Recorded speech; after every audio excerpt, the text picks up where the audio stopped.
አንዱ ዝግብ ተነስቷል። የአእላፋት ዝማሬ የሚባል ያስፈልጋል ያስፈልግም የሚል በሚዲያው በጣም እየተስፋፋ ነው።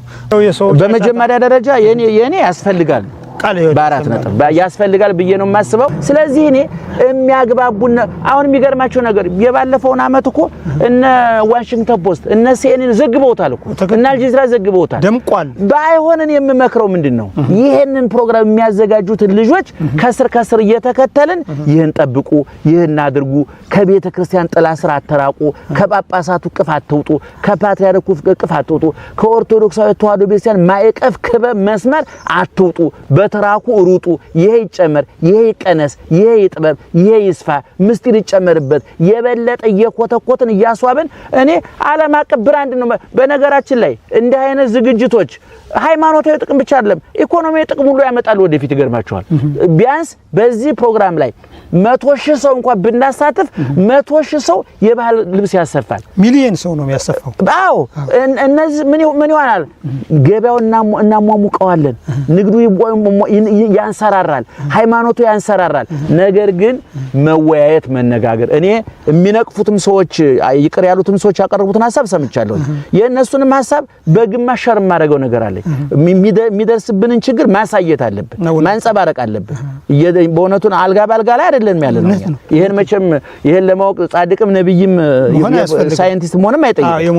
መከራ አለብን እየታረድን ነው እየነደድን ነው እየተፈናቀልን ነው እየተራብን እየተጠመን መከራ እየደረሰብን ነው። ይሄን ዓለም እንዲያውቅልን መንግስታችን እንዲረዳልን እንባችን እንድታበስ ጥያቄያችን እንዲመለስ ቁስላችን እንዲፈወስ እንፈልጋለን።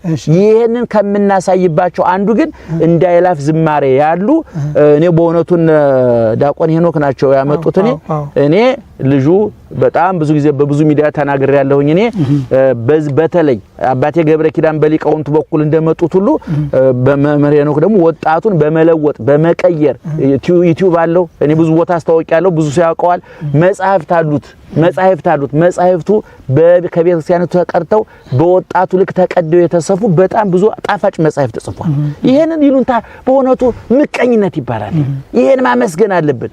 ነገር ግን ሄኖክ የተሳሳተው ነገር ካለ ያጠፋው ነገር ካለ ልጃችን የበለጠ እንድታበብ የበለጠ እንድታፈራ የበለጠ እንድትለው ህዝቡ እንድታገለግል እንፈልጋለን። ይሄንን ተወው ያንን ጨምር ይሄን ቀንስ ያንን አጥብ ይሄን አስፋያል በቤተሰብነት በወንድምነት በአባትነት በመምህርነት መገሰጽ እንጂ የሚሮጥን ሰው ጠልፎ መጣል ተወዳዳሪነትን የማጣት ስሜት ነው የሚመስለኝና እኔ አይላፍ ዝማሬ በግሌ ደጋፊ ነኝ በጣም። በዚህ አጋጣሚ እንግዲህ ለወዳጅ ለዲያቆን ሄኖክ ኃይል የሚድረሰው እንግዲህ አይላፍ ዝማሬን ያው የንታ በደንብ ነው ያበራሩት።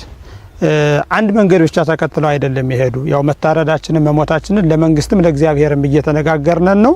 ያንን እያካርነ ግን ዝማሬ የአእላፋት ዝማሬ መቅረት የለበትም ጥሩ መንፈስ ነው ብለዋል። እናመሰግናለን። ዲዩኔታ አንድ ግን ብዙ ጭቅጭቅ ተነስቷል በጣም ብዙ በሚዲያው እንግዲህ ወቅታዊ ጉዳይ አንዳንድ ጊዜ ሚዲያ ወቅታዊ ጉዳይ ሲሆን ይሄ ነቃፊና ደጋፊ ብዙ ነው በጣም ሚዲያ ላይ ሙያ ብዬ ሰምቼው ነው የኔታ እንዲሁ ከዚያ እንዲሁ አንዳንድ ኮሜንቶች ልንገረው እንዲሁ በጣም የሸረሸሩ እየታረድነ ለምን ይሄ ይቀርባል የሚሉት እንዳሉ ደግሞ በአንድ በኩል ምን ይላሉ መሰለዎት ላሊበላን ያደበዘዝብናል የሚሉ ሐሳቦች አይቻለሁ። እንዴ ይሄንን ነገር እስኪ ይናገሩት ዝም ብሎ እኔ እኮ ይሁሉ አንድ ጊዜ ፈርጦ ሲወጣ ቤተ ክርስቲያን እኛ እኮ ይሁሉ 50 ሚሊዮን ክርስቲያን ያለን ሰዎች እኮ ነን። ቃልዮት ያሰማል እንዴ አሁን እኮ አይላፍ ዝማሬ ላይ የሚወጣው 100,000 ሰው እንኳን ቢወጣ እኮ 49,949 ሚሊዮን 900,000 ክርስቲያን ቀርቶናል እንዴ እንዴት ነው አጥብበን የምናስበው ይሄንን እንዴ ጥምቀቱ እኮ የጃል ሜዳው ጥምቀት የጎንደርን ድምቀት አደበዘዘው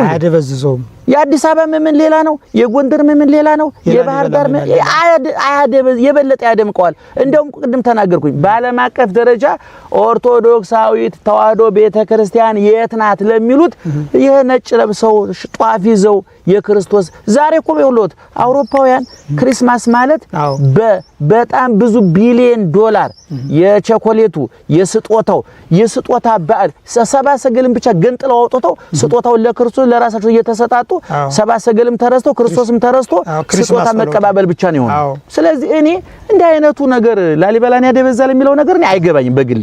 እንግዲህ ያዩበት ደግሞ ሌሎች ሰው ደግሞ ከኔ ተሻለ እይታ ሳይሆን ሌላ ከኔ በዛኛው በኩል ያለ እይታ ያላቸው ደግሞ እንቀበላለን። አስተያየት ይስጡበት። ተፋጭተን ተፋልጠን ተሞርደን የበለጠ ለሚቀጥለው አመት ደግሞ የበለጠ የአይላፍ ዝማሬን እናደርገዋለን። ተመካክረን አዎ ምስጢረ ስጋዌን የምናስተምርበት ሃይማኖታችን የምናስተምርበት እኔ የምመክረው እነ መምህር ሄኖክ ሌሎቹን ብቻቸው እንዳይሮጡ ጥንቃቄ ያድርጉ።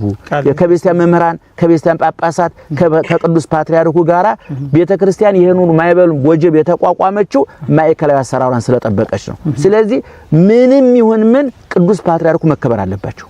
መንበሩ መከበር አለበት። ጳጳሳቱ መከበር አለበት። ርዕሰ መንበሩ መከበር አለበት። እኔ አቡነ ጳውሎስ አቡነ ማቲያስ እያልኩ ብቻ አይደለም። ያ መንበር የተከበረ መንበር ነው። ሐዋርያት ተያይዞ የመጣ መንበር ነው። ይሄን መንበር መናቅ ፓትርያርኩን መናቅ ማለት ተዋህዶ ሃይማኖቱን መናቅ ማለት ነው። ስለዚህ በፓትርያርኩ ጥላ ስር በጳጳሳቱ ቅፍ ስር ሆነን መመካከር፣ መወያየት፣ መነጋገር አለብን። እኔ ጳጳሳቱ ወደ ራሳቸው ወደ ውስጣቸው ቢያዳምጡ ራሳቸውን ቢያዳምጡ ህዝባቸውን ቢያዳምጡ የቤተክርስቲያን ቁስል ቢጠዘጥዛቸው ግርፋቱ ቢሰማቸው የሚነደው እሳት ባያቃጥላቸው እንኳን እያቃጠለ መሆኑን እንዲሰማቸውና እንዲቀሳቀሱ እንመክራለን በአቅማችን።